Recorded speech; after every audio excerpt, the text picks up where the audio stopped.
Welcome back to CAD Level 2 Assemblies and Design for Manufacturing. In the previous module, we modeled two interlocking joints using some new CAD feature tools. Now, it's time to mate these two joints together into an assembly. Back in our design document, we have our Joint A and Joint B part studios. These tabs at the bottom of our screen here are part studios, as opposed to a new tab that we'll call out called Assemblies. Each design document automatically includes one assembly tab. Let's open that tab up. When we open the assembly, you'll notice that there's nothing there. In fact, we don't even have the front, right, and top planes. We only have an origin. The first thing that we need to do is insert the parts that we want to assemble. Up on the top left-hand corner, there's a button called Insert. When we press it, a window opens up which lists all of the parts in our design document. Let's click on each of these parts, Joint A and Joint B, once to insert one instance of each of these documents into our assembly. When we press Accept, to see that we have inserted both the Joint A and Joint B models overlapping one another. First things first, let's get these things off each other. I can click and drag one of these models, or by clicking on one, I can open up a coordinate system manipulation tool. I'm going to move the green joint to the left along this blue axis only. Moving it here exactly isn't particularly important, but that coordinate manipulation tool can be pretty helpful, so I wanted to show it to you. Next, we need to define how we want these two joints to interact with each other. Because they're joints, and they share a common axle, one might expect one of these joints to stay static while the other joint rotates around the axle. Up on our toolbar, you'll notice several mates. These mates are responsible for creating dynamic relationships between our parts. Fastened creates a mate that is static. Revolute allows a part to rotate along an axis. Slider allows a part to slide along an axis. Planar allows a part to move along a plane, and so on. Let's say that we want our green joint to rotate around the axle. We would use a revolute mate, and when we click on that tool, a window pops up. The blue box asks us for mate connectors, something that we haven't heard of before.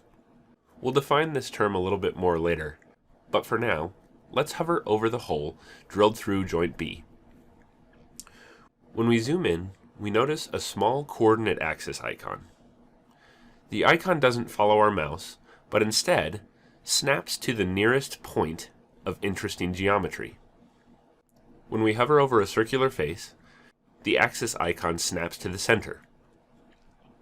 When we hover near a vertex between two intersecting lines, say the perimeter of this circle and this intersecting line right here, we notice that it snaps to the intersecting point. Similarly, if we hover over a line near its center, we snap to the center of the line, to the end of the line, and so on. Since we want our joints to revolve around the center of this circular face, let's place our first mate connector in the center of this circle. Now, we need to select a matching mate connector. Over on our yellow part, we have similar options. Let's drop our second mate connector on the inside of one of the lobes. It's easy to see that we have an issue with overlap. Ideally, we would want the z-axes of the two mate connectors to be overlapping, but facing in opposite directions. In order to reverse the direction of this mate, let's choose the Flip Primary Axis tool.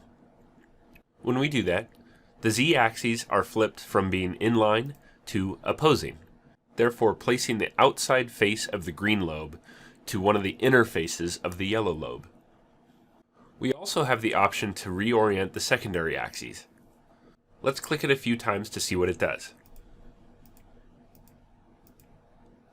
The z-axes remain opposing, however, the x and y axes rotate around the z-axis in 90-degree increments. Let's keep our joints oriented like this, since this is the way they fit together. Let's accept our new revolute mate. Now, we would expect the green joint to rotate around the yellow joint.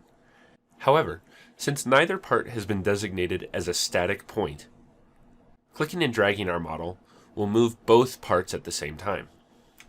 Let's return our part to the origin and right-click on the yellow base. You'll see in the right-click menu an option called Fix. When we press Fix, an icon appears next to Joint A in our assembly instance list. This icon suggests that this part is fixed or static. When I try to drag it, it gives me an error saying that I can't drag and drop this part. However, when I drag and drop the green part,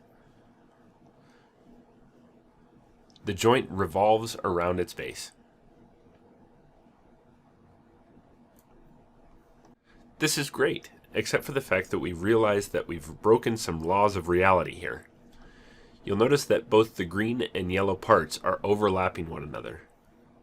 While we have allowed them to rotate around each other, we haven't accounted for the fact that there's not enough room for them to actually rotate like this. Before we go to fix this, I want to show you an analysis tool available in this drop-down menu next to the orientation cube. When we click on the camera and render options, down at the bottom, there are two options that I want to show: interference detection and section view. First, let's start with section view. When we select section view, an option for selecting section planes appears. We need to select a plane or planar face to place our reference plane. Now, when we drag and drop this arrow, we can see a cross-sectional view of the part we've created.